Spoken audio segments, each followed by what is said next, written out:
Johnson's own state of his views of futurity will appear truly rational, and may perhaps impress the unthinking with seriousness.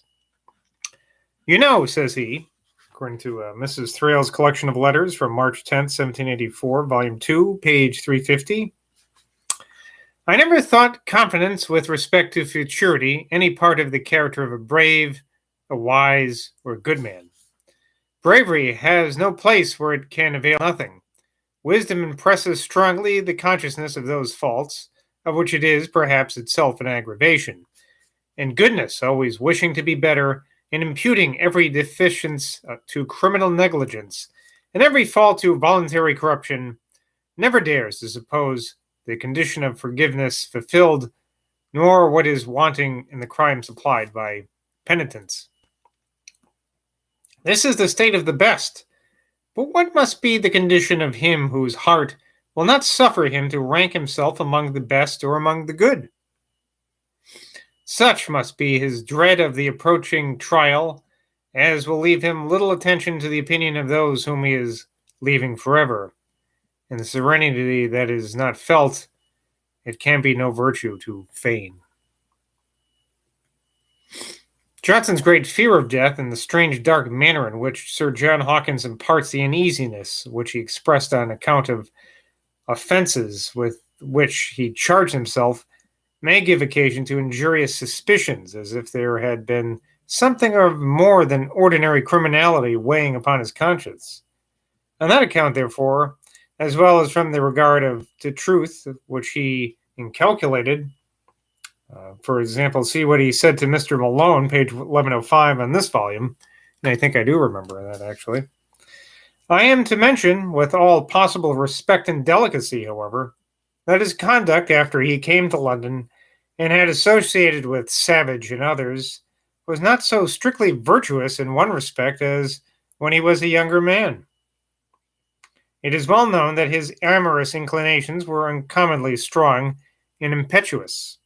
He owned to many of his friends that he used to take women of the town to taverns and hear them relate their history. In short, it must not be concealed that, like many other good and pious men, among whom we may place the Apostle Paul upon his own authority, Johnson was not free from propensities which were ever warring against the law of his mind, and that in his combat with them he was sometimes overcome.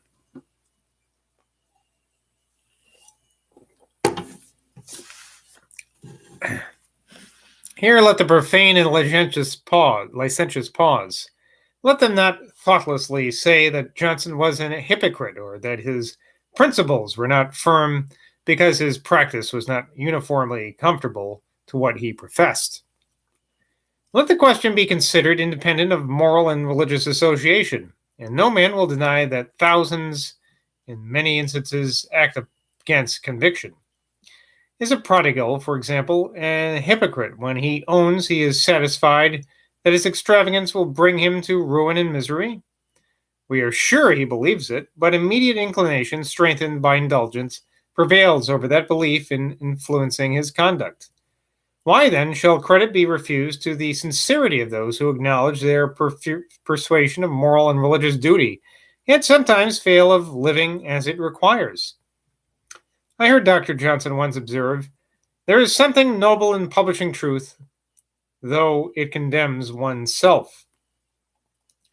And one who said in his presence he had no notion of people being in earnest in their good professions whose practice was not suitable to them, was thus reprimanded by Johnson, "Sir, are you so grossly ignorant of human nature as not to know that a man may be very sincere in good principles without having good practice?" First footnote here is about there's something noble in publishing truth, though it condemns oneself. That's from the Journal of a Tour of the Hebrides, on sale now in the lobby. 3rd edition, page 209, September 14th. On the same subject, in his letters to Mrs. Thrale, dated November 29, 1783, Johnson makes the following just observation. Life, to be worthy of a rational being, must be always in progression.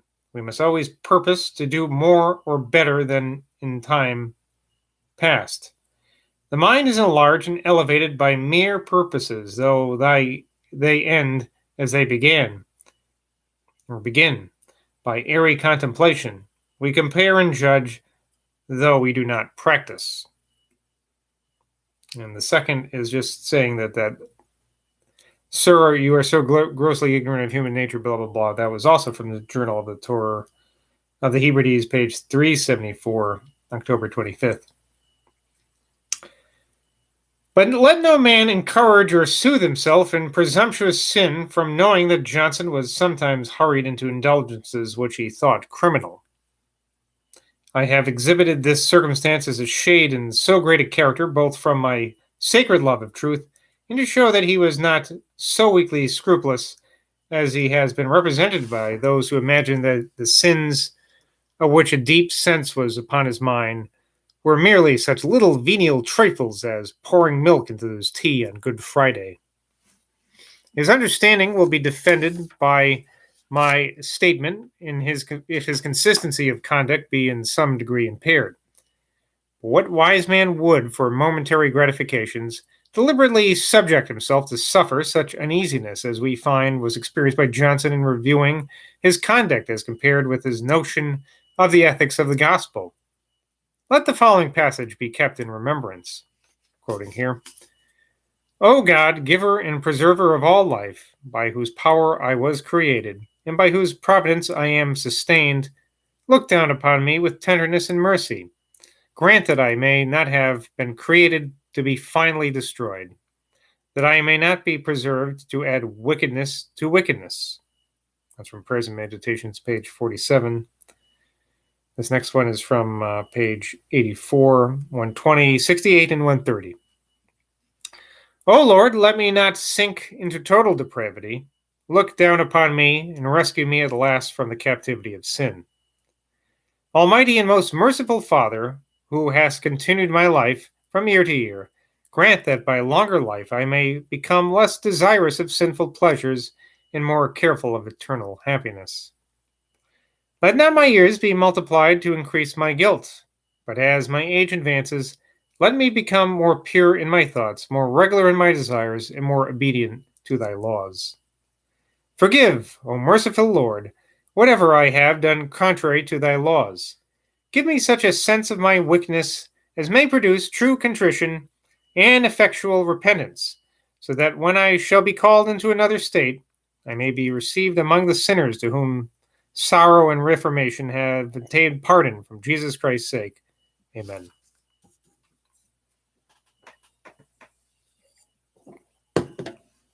Such was the distress of mind, such the penitence of Johnson, in his hours of privacy and in his devout approaches to his Maker.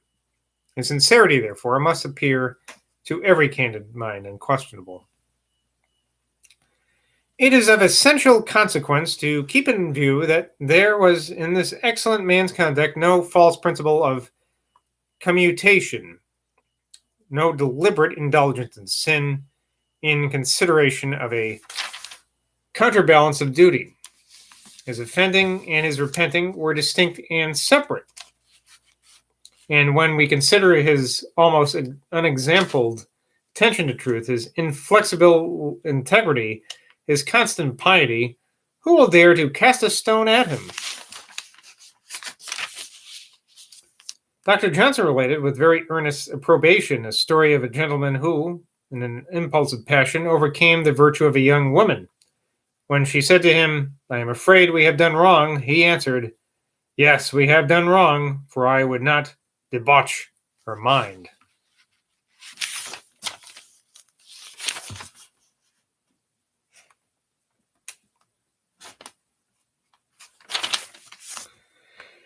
Besides, let it never be forgotten that he cannot be charged with any offense indicating badness of heart, anything dishonest, base, or malignant, but that, on the contrary, he was charitable in an extraordinary degree, so that even in one of his own rigid judgments of himself, Easter Eve 1781, while he says, quote, I have corrected no external habits, he is obliged to own, I hope that since my last communion I have advanced by pious reflections in my submission to God, in my benevolence to man.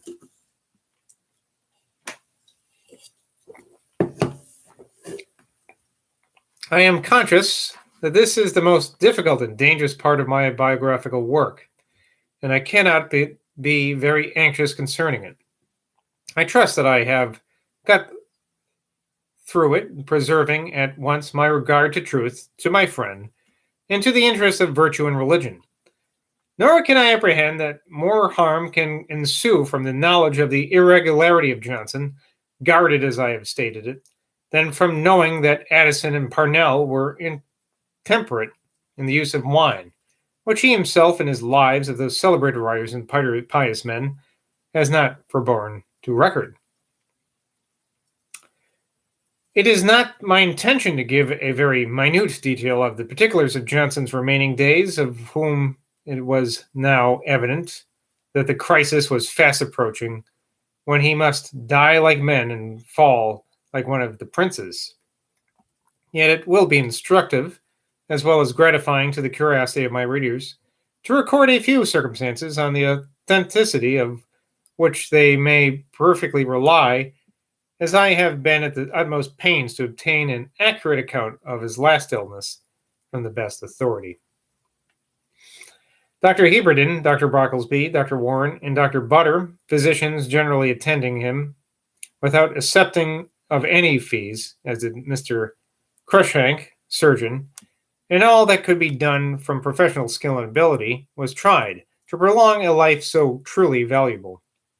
He himself, indeed, having, on account of his very bad constitution, being perpetually applying himself to medical inquiries, united his own efforts with those of the gentlemen who attended him, and imagining that the dropsical collection of waters which oppressed him might be drawn off by making incisions in his body, he, with his usual resolute defiance of pain, cut deep when he thought that his surgeon had done it too tenderly.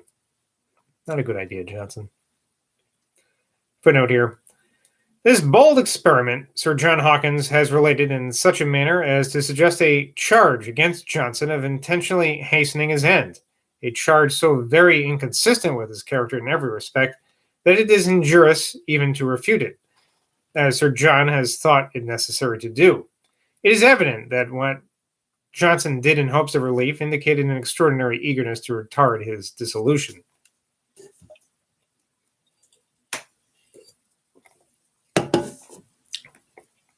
About 8 or 10 days before his death, when Dr. Brocklesby paid him his morning visit, he seemed very low and desponding, and said, "I have been as a dying man all night."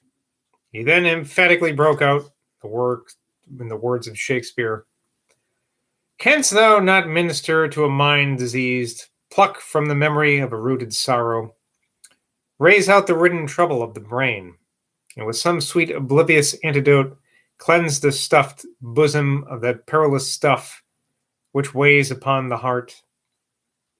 To which Dr. Brocklesby readily answered from the same great poet, blank, "Therein the patient must minister to himself."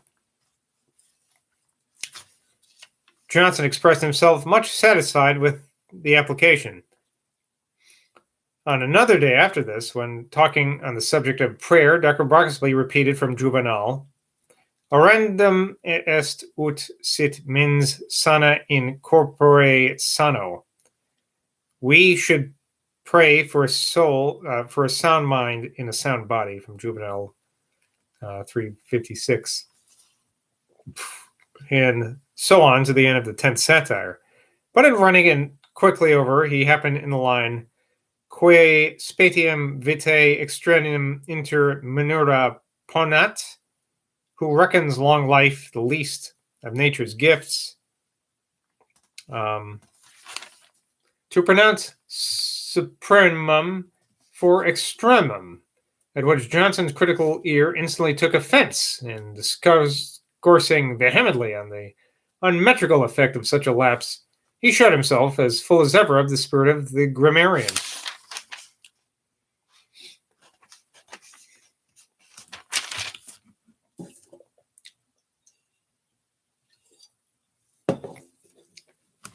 Having No near relations, it had been for some time Johnson's intention to make a liberal provision for his faithful servant, Mr. Francis Barber, whom he looked upon as particular under his protection, and whom he had all along treated truly as a humble friend. Having asked Dr. Brocklesby what would be a proper annuity to bequeath to a favorite servant, and being answered that it must depend on the circumstances of the master, and that in the case of a nobleman, £50 a year was considered as an adequate reward for many years' faithful service, then, said Johnson, shall I be nobilissimus, most noble, for I mean to leave Frank £70 a year, and I desire you to tell him so. It is strange, however, to think that Johnson was not free from the general weakness of being averse to execute a will, so that he delayed it from time to time, and had it not been for Sir John Hawkins repeatedly urging it, I think it is probable that his kind resolution would not have been fulfilled. After making one, which, as Sir John Hawkins informed us, extended no further than the promised annuity, Johnson's final disposition of his property was established by a will and codicil, of which copies are subjoined.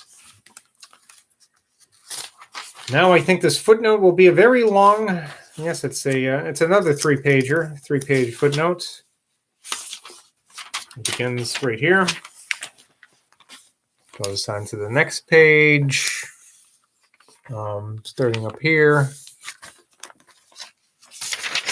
Goes onto this page, and then onto this page. And this, I believe, will be, I think it's Sam Johnson's will we get to listen to now. Isn't that fun? In the name of God, amen. I, Samuel Johnson, being in full possession of my faculties, but bearing this night may be an end to my life, do ordain this my last will and testament. I bequeath to God a soul polluted with many sins, but I hope purified by Jesus Christ.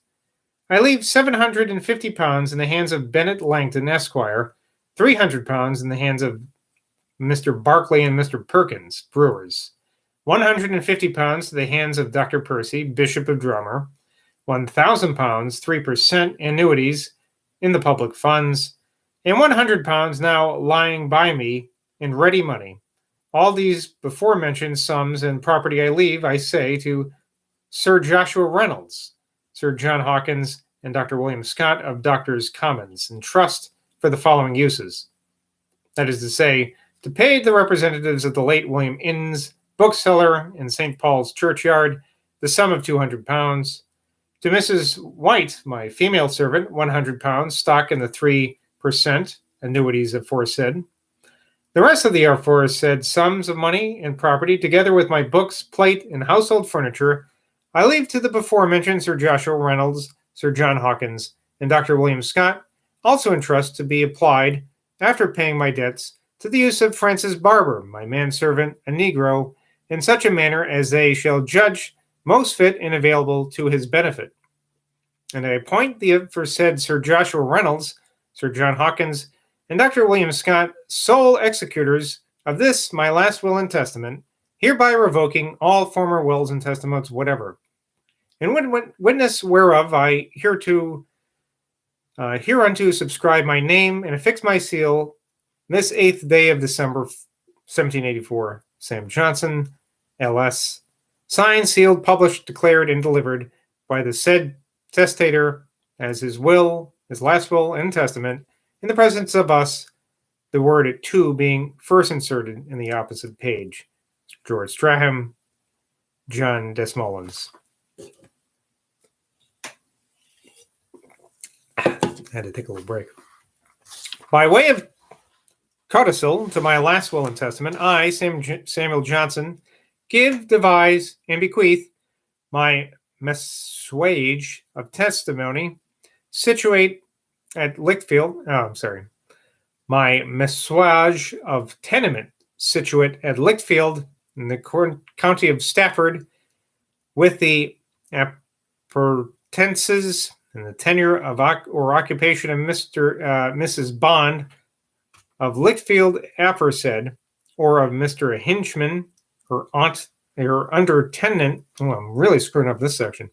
or under tenant, to my executors in trust to sell and dispose of the same, and the money arising from such sale I give and bequeath as follows, viz., to Thomas and Benjamin, the sons of Fisher Johnson, late of Leicester, and Whitting, daughter of Thomas Johnson, late of Coventry, and the granddaughter of the said Thomas Johnson, one full and equal fourth part each.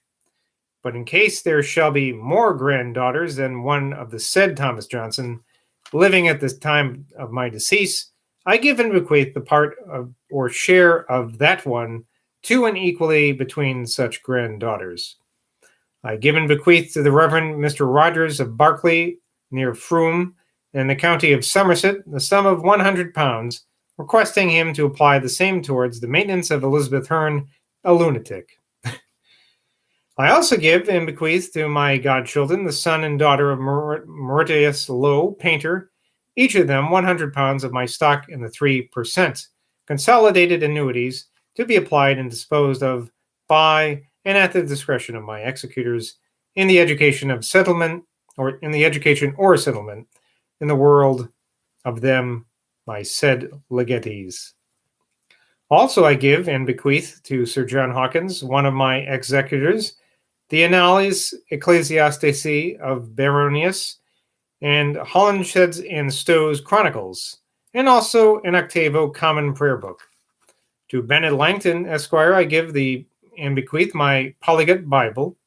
To Sir Joshua Reynolds, my great French dictionary, my Martiniere, and my own copy of my folio English dictionary of the last revision. To Dr. William Scott, one of my executors, the Dictionnaire de Commerce, and Lectius's edition of the Greek poets. To Mr. Wyndham, Poetae Graecae Herosae per Henricum Stephanum. To the Reverend Mr. Straham, Vicar of Islington in Middlesex, Mill's Greek Testament, Beza's Greek Testament by Stephens, all my Latin Bibles, and my Greek Bible by Wetulus. To Dr. Huberden, Dr. Barklesby, Dr. Butter, and Mr. Cruikshank, the surgeons who attended me, Mr. Holder, my apothecary, Gerald Hamilton Esquire, Mrs. Gardner of Snow Hill, Mrs. Francis Reynolds, Mr. Hoole, and the Reverend Mr. Hoole, his son, each a book at their election to keep as a token of remembrance. That's sweet. I also give and bequeath to Mr. John Desmullins £200 consolidated 3% annuities, and to Mr. Sasters, the Italian master, the sum of £5 to be laid out in books of piety for his own use. And whereas the said Bennett Langton hath agreed, in consideration of the sum of £750 mentioned in my will to be in his hands, to grant and secure an annuity of £70 payable during the life of me and my servant, Francis Barber, and the life of the survivor of us to Mr. George Stubbs in trust for us. My mind and will is that in case of my decease, before the said agreement shall be perfected, the said sum of £750 and the bond for securing the said sum shall go to the said Francis Barber, and I hereby give and bequeath to him the same in lieu of the bequest in his favor contained in my said will. And I hereby empower my executors to deduct and retain all expenses that shall or may be incurred in the execution of my said will, or of this codicil thereto, out of such estate and effects as I shall die possessed of. All the rest, residue, and remainder of my estate and effects I give and bequeath to my said executors in trusts for the said Francis Barber, his executors and administrators. Witness my hand and seal this 9th day of December, 1784, Sam Johnson, L.S. Signed, sealed, published, declared, and delivered by the said Samuel Johnson as, and for a codicil to his last will and testament, in the presence of us who, in his presence and at his request, and also in the presence of each other, have hereto subscribed our names as witness, John Copley, William Gibson, and Henry Cole.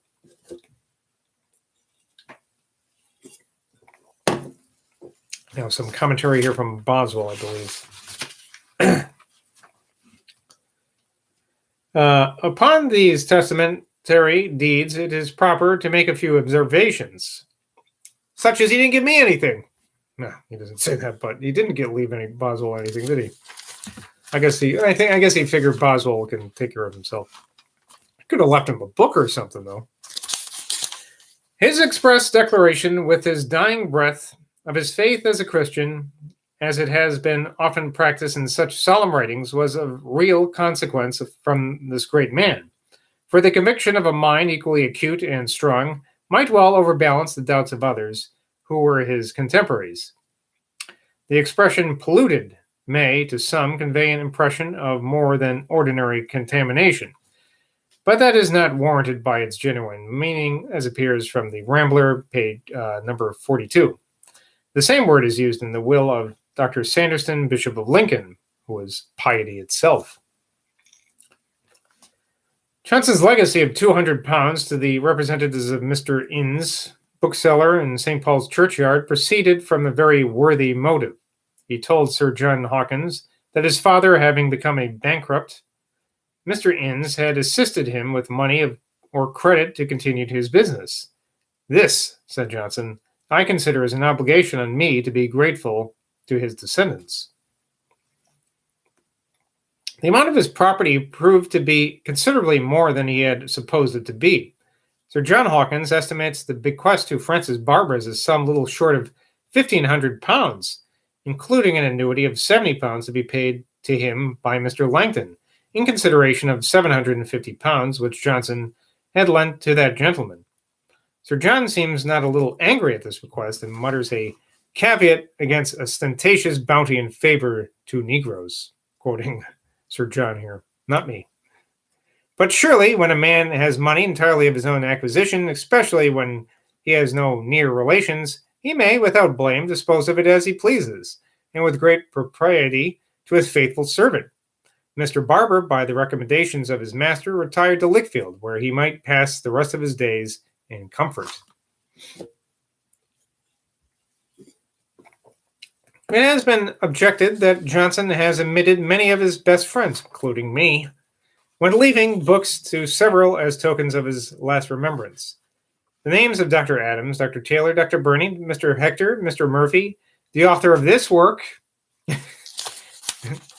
and others who are intimate with him are not to be found in his will. I'm laughing because author of this work is capitalized and work is capitalized. This may be accounted for by considering that as he was very near his dissolution at the time, he probably mentioned such as happened to occur to him, and that he may have recollected that he had formerly shown others such proofs of his regard that it was not necessary to crowd his will with their names. Mrs. Lucy Porter was much displeased that nothing was left to her, but besides what I have now stated, she should have considered that she had left nothing to Johnson by her will, which was made during his lifetime, as appeared at her decease. Okay. His enumerating several persons in one group and leaving them each a book at their election might possibly have given occasion to a curious question as to the order of choice, had they not luckily fixed on different books. His library, though by no means handsome in its appearance, was sold by Mr. Christie for £247, 9s, many people being desirous to have a book which had belonged to Dr. Johnson. That seems like a deal, if you ask me. In many of them, he had written little notes, sometimes tender memorials of his departed wife, as "This was dear Teddy's book."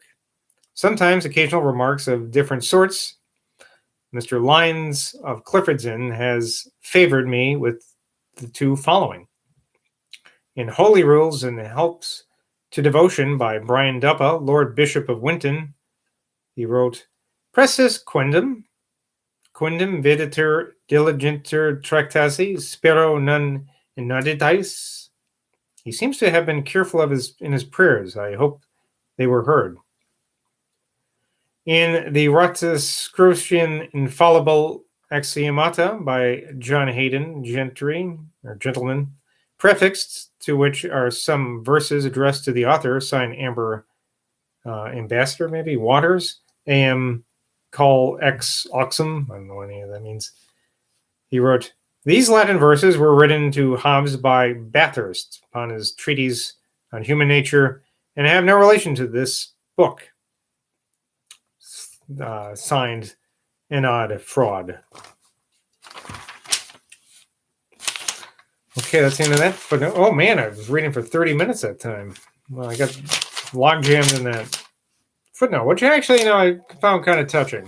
It's a little morbid reading Sam Johnson's whole, the legalese of his will. Makes me think of my will. Maybe I'll leave my books to my friends, my VHS collection. Just pick one up. To my dad, I think it's nice he left stuff to his doctors too, I think. All right. Well, that's it for tonight. Till next time, bye from Boswell.